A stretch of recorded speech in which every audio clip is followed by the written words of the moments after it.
पास्का का दूसरा रविवार।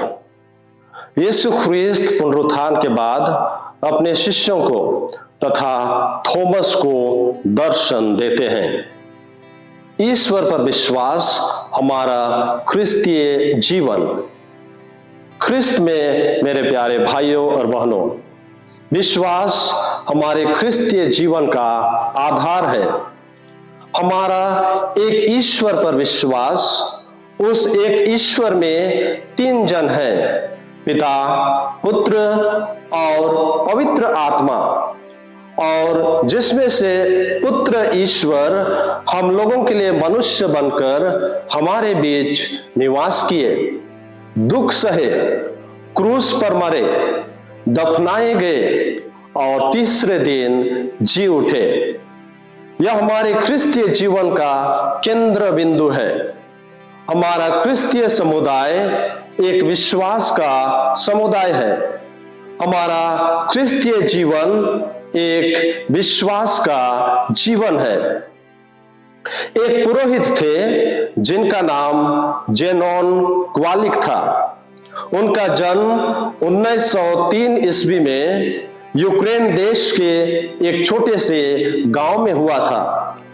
लोगों की सेवा करने, सुसमाचार का प्रचार करने एवं लोगों के विश्वास को सुदृढ़ करने की दृढ़ इच्छा के साथ वे मुक्तिदाता धर्म समाज में एक पुरोहित बन जाते हैं।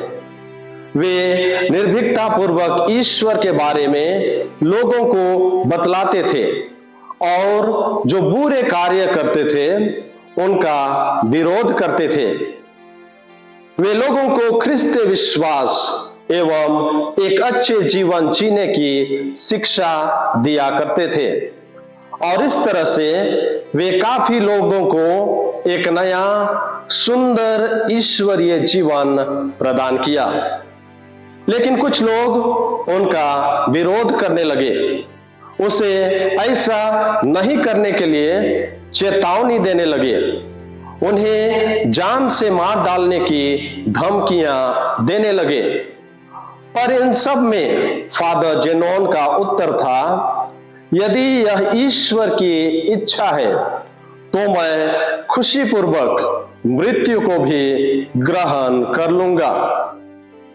वह जल्द ही गिरफ्तार कर बंदी गृह में बंद कर दिए गए।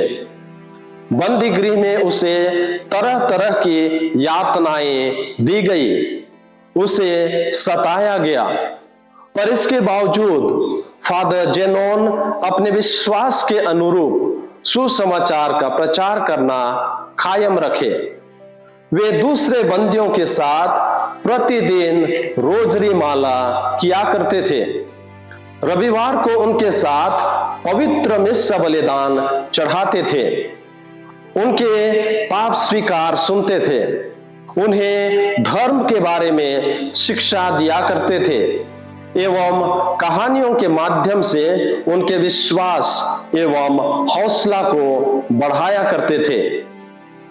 एक दिन अचानक सैनिक आते हैं और सभी बंधकों को गोली मार देते हैं, परंतु फादर जेनोन को वे दीवार पर कीलों से ठोक देते हैं एवं सभी के सामने क्रूरता पूर्वक उसके पेट को फाड़ डालते हैं और इस तरह से फादर जेनोन की हत्या सन 1941 ईस्वी में कर दी जाती है। पुनः जीवित ख्रिस्त पर विश्वास।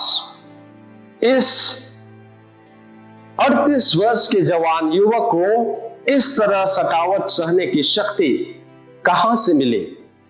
उसे इस प्रकार निर्भीकता से सुसमाचार का प्रचार करने की प्रेरणा कहां से पैदा हुई?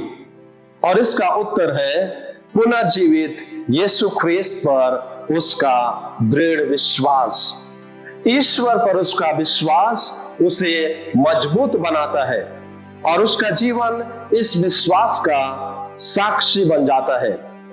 फादर जेनोन के इस अद्भुत विश्वास पर हम आश्चर्य करते हैं और अपने विश्वास को जांच सकते हैं और कह सकते हैं, काश हम भी इतना विश्वास कर पाते।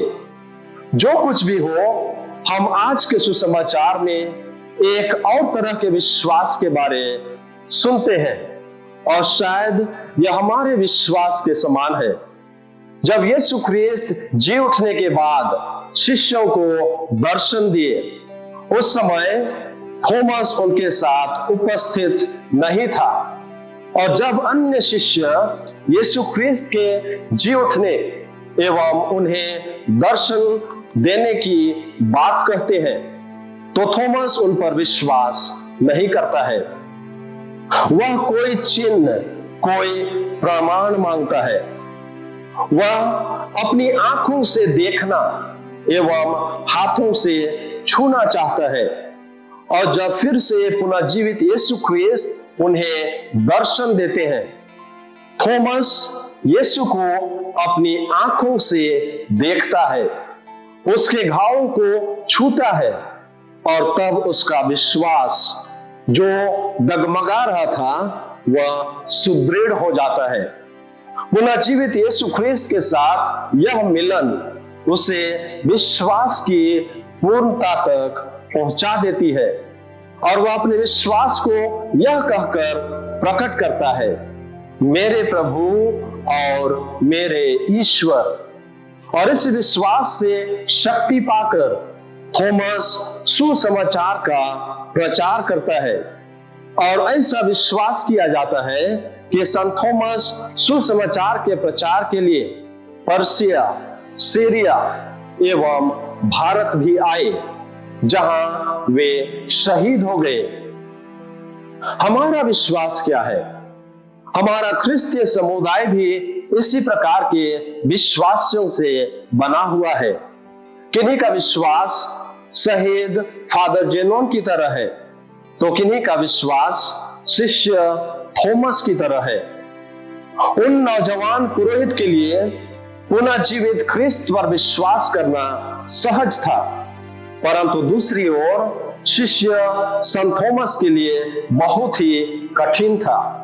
वह संदेह करता है, वह डगमगाता है, परंतु एक बार जब वह सच्चाई को जान जाता है कि सचमुच यीशु ख्रीस्त जी उठे हैं, पुनः जीवित यीशु से जब उनका सामना होता है, तो थॉमस का विश्वास पूर्ण एवं सुदृढ़ हो जाता है, और इस विश्वास को प्रचार करने के लिए वह सब कुछ छोड़ देता है। सब कुछ त्याग कर वह अनजान प्रदेश में प्रभु के सुसमाचार का प्रचार करता है, यहां तक कि वह अपने प्राण की भी चिंता नहीं करता है। आज हमें भी यही चुनौती दी जा रही है कि हम भी अपने विश्वास में फादर जेनोन एवं शिष्य थॉमस की तरह दिन ब दिन दृढ़ होते जाएं। हम अपने विश्वास में दृढ़ होने के लिए ईश्वर से प्रतिदिन प्रार्थना करें एवं बाइबल अध्ययन करें। आप माता पिता एवं बड़े लोग अपने विश्वास को अपने बच्चों के साथ बांटें। हो सकता है उन्हें धार्मिक कार्यों में बढ़ावा देकर अपने बात व्यवहार एवं आचरण द्वारा ईश्वरीय शिक्षा देकर और अपने परिवार में नियमित प्रार्थना के माध्यम से हम ईश्वर की शिक्षा को एक दूसरे के बीच बांटते हैं, क्योंकि यह विश्वास हमारे जीवन को नया बना देगा, हमारे जीवन को ईश्वरीय बना देगा। विश्वास नए ख्रिस्तीय समुदाय को ईमानदार, ईश्वर की स्तुति, मेल प्रेम एवं भाईचारे का जीवन जीने के लिए प्रेरित किया। वे सभी विश्वास के कारण ही एक हृदय थे, और दिन ब दिन विश्वासियों की संख्या बढ़ती गई। संत पेत्रुस अपने पत्र में कहते हैं, हमारे विश्वास के कारण ईश्वर का सामर्थ्य हमको उस मुक्ति के लिए सुरक्षित रखता है। अतः हम कह सकते हैं कि विश्वास हम क्रिस्तियों के जीवन का पथ प्रदर्शक है। यह हमें एक अच्छा जीवन जीने की प्रेरणा एवं आशा देता है। आज जब हम प्रार्थना करते हैं और प्रार्थनाओं में भाग लेते हैं, शिष्यों की तरह हम भी पुनः जीवित यीशु ख्रीस्त से इस वचन के द्वारा मिस्र बलिदान में रोटी एवं दाखरस के रूप में एवं ख्रिस्तीय समुदाय में मिलते हैं। हमारा यहाँ गिरजाघर में कभी कभी विनती प्रार्थना के माध्यम से होना पुनः जीवित यीशु ख्रीस्त पर हमारे विश्वास को दर्शाता है। हम आज प्रार्थना करें कि वही पुनः जीवित ख्रीस्त हमें विश्वास को जीने की शक्ति एवं साहस प्रदान करे।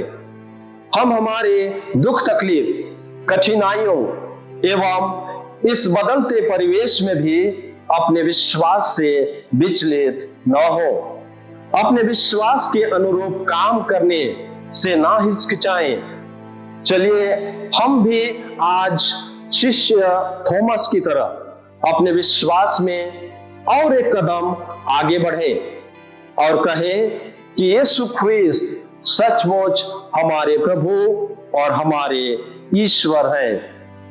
आमीन।